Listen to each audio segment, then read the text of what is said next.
अस्सलाम वालेकुम सामीन इकराम, मैं हूं सैयद ज़ीशान हैदर जी। सामीन, हमारे मोहतरम प्राइम मिनिस्टर जो है सऊदीया पहुंच चुके हैं। अक्सर ज़राए ब्लाग पे बात हो रही है कि आखिर उनका विज़िट क्यों हुआ, क्या हुआ और क्या, और बड़ी चर्चा है कि बहुत कामयाब विज़िट रहा। बड़ा अच्छी बात है, लेकिन ये क्यों हुआ, इसकी इस वक्त इतने पुरतबाक इस्तकबाल और सब बातें क्यों हो रही हैं। देखिए जी, मैं हमेशा बुनियादी बातें करता हूँ जिसकी जिसकी जिसकी कसौटी पे आप रख के किसी भी बैनुल क़ौमी या कौमी मामले को आप परख सकें, जान सकें। मैं अपने व्यूवर्स के लिए मैं ज़िंदगी आसान करना चाहता हूँ और मेरा यही मिशन है।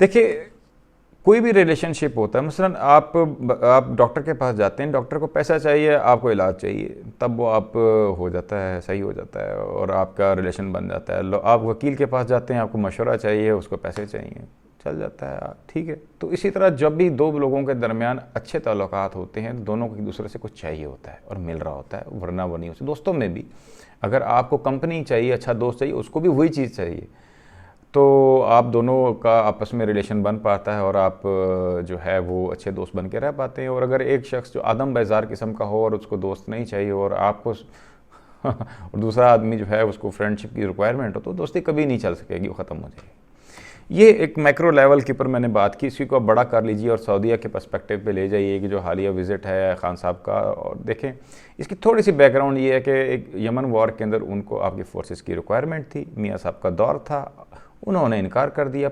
इनकार से मुराद पार्लियामेंट में ले गए, पार्लियामेंट में बहस हुई और रेजोल्यूशन हुई कि हम ऐसा नहीं कि कोई पार्ट बनेंगे, कि हमारे ईरान से भी ताल्लुकात बहुत अच्छे हैं हमारे मुल्क के, तो उनके साथ हम नहीं किसी के पार्टी नहीं बनना चाहते। बहरहाल ये फ़ैसला हुआ और वो खफा भी हुए, नाराज़ भी हुए। और फिर यूएई के जो फ़ॉरेन मिनिस्टर ने बहुत खौफनाक बयान भी दिया और वो बहरहाल गूगल कर लीजिए, आपको इस पार्ट ऑफ हिस्ट्री है। लेकिन फिर अब आप देखिए कि इस वक्त पाकिस्तान की सूरत हाल क्या है। दोनों फ्रीकैन में से पहले मैं पाकिस्तान की एनालिसिस करता हूँ सिचुएशन का, सऊदी और पाकिस्तान के जो अभी विज़िट के तनाज़र में। पाकिस्तान की इस वक्त सूरत हाल इकनॉमिक बहुत बुरी है जी, इसमें कोई दो राय नहीं। नए आने वाले जो आपके फाइनेंस मिनिस्टर हैं वो भी हाथ खड़े तकरीबन कर रहे हैं कि इस वक्त बजट बनाना बड़ा मुश्किल काम है और ये कोई बड़ा छुपा हुआ राज नहीं है। मुतरीन साहब जो है, उम्मीद है कि वो कुछ कर लेंगे, लेकिन इस वक्त पैसों की ज़रूरत है। आपको अपने तनख्वाहें भी देनी हैं। आप समझ जाइए मैं क्या कहना चाह रहा हूँ। जो अपनी तनख्वाहदार तबका है उनके लिए भी बड़ी परेशानी, सरकारी तनख्वाहदार तबका जिनको ख़जाने से मिल जाता है, लेकिन ख़जाना में भी कुछ होगा तो मिलेगा। रेवेन्यू आपके श्रिंक कर गए हैं, टैक्सेस आपके नहीं लग सकते क्योंकि कोरोना की वजह से आपका बिज़नेस डाउन है। तो मोटी बात यह है समझने की कि इस वक्त पाकिस्तान डायर इकनॉमिक क्राइसिस में है। डायर का वर्ड भी आप समझ लीजिए कि शदीद तरीन इकनॉमिक क्राइसिस में पैसे की ज़रूरत है। ऐसी सूरत में दूसरी तरफ सऊदीया को भी आपकी हेल्प चाहिए। उसके मामलात जो हैं उसको आपको पता है कि उनको फोर्सेस चाहिए, स्ट्रॉन्ग आर्मी चाहिए, ऐसे फ़ौजी चाहिए जो उनके जो इस वक्त किंगडम के हालात हैं। देखिए, इसके थोड़ा बैकग्राउंड ये है कि जो बाइडन ने कांग्रेस के अंदर आते ही रिलीज़ करवा दिया वो इन्वेस्टिगेशन रिपोर्ट, जिसके मुताबिक जमाल कशकोगी की एक कत्ल का ज़िम्मेदार ठहराया गया मोहम्मद बिन सलमान को, और इस वजह से मोहम्मद बिन सलमान को बहुत बुरी तरह से, यानी कि उनके साथ कोई ताल्लुक अच्छे नहीं हैं यूनाइटेड स्टेट्स के। और यहाँ तक कि उन्होंने यूनाइटेड जो प्रेसिडेंट की जो मुबारकबाद भी मोहम्मद बिन सलमान से लेने से इनकारी थी प्रेसिडेंट हाउस, यूनाइटेड स्टेट्स के प्रेसिडेंट हाउस। ये इतने बुरे हालात हैं और अभी भी कोई भी उनके साथ रब्ता वो नहीं करते, क्योंकि उनको वो इसी जो जर्नलिस्ट के मर्डर के अंदर के मुजरिम वो समझते हैं। ये बैकग्राउंड है जी। और फिर साथ में आपको पता है कि जब अमेरिका बहादुर जो है वो आपके ऊपर निगाह करम ना रख रहा हो, तो फिर अंदरूनी मामला शाह फैसल के साथ भी ऐसा हुआ। उसको अंदर से ही उनको असैसिनेशन उनके घर में से ही, उनके महल के अंदर से हुई। और ये फिर आपको पता है कि जब बाहर से आपका स्ट्रॉन्ग दोस्त ना हो तो फिर घर के अंदर भी आपके मुखालिफ ज़्यादा ताकतवर हो जाते हैं। लेकिन उनको निपटने के लिए फिर आपको एक प्रोफेशनल फोर्स चाहिए, जो कि पाकिस्तान के पास है। यमन में आप नहीं भेजना चाहते, ना भेजें। आप कम अज़ कम हमारे बॉर्डर के अंदर जो मसाइल हैं, हमारे कुछ रीजन सऊदीया के ऐसे हैं जहाँ पर तेल बहुत ज़्यादा है, लेकिन वहाँ पर वहाँ की रेजीम्स से मुखालिफ नज़रियात रखने वाले लोगों की अक्सरियत है। उन लोगों को भी कंट्रोल करने के लिए उनको चाहिए ज़रूरत। अब ये तो वक्त बताएगा कि क्या हम अपनी पॉलिसी चेंज करने जा रहे हैं भारत की तरफ, तो हमने कर ली। क्या हम जो नॉन इंटरफेरेंस की पॉलिसी जो अरब पेनिनसुला के अंदर है वो भी हम चेंज करने जा रहे हैं या नहीं जा रहे हैं? हालात तो ऐसे ही दिखाई देते हैं, तज्जिया मेरा भी यही है, वरना और क्या वजह हो सकती है? और क्या ऐसी चीज़ है जो कि सऊदीया को आपसे चाहिए?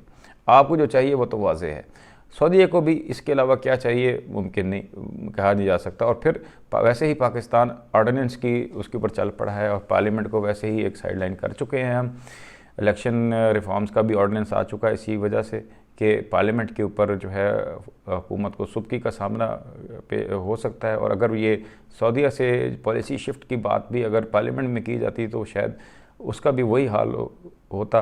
तो क्योंकि उसके लिए अब ऑर्डिनेंस की ज़रूरत नहीं है पॉलिसी शिफ्ट के लिए, वो तो आपको पता है कि फ़ॉरेन पॉलिसी वैसे भी हमारी जो है वो मखसूस तबके ही पाकिस्तान के अंदर लेकर चलते हैं।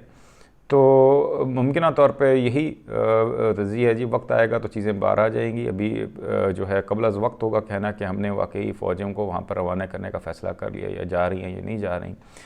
हालात ऐसे महसूस होते हैं और तो जो विजुअल्स हैं वहाँ से जो आ रहे हैं सऊदीया से वो ऐसे ही महसूस हो रहे हैं कि कोई ना कोई दोनों को।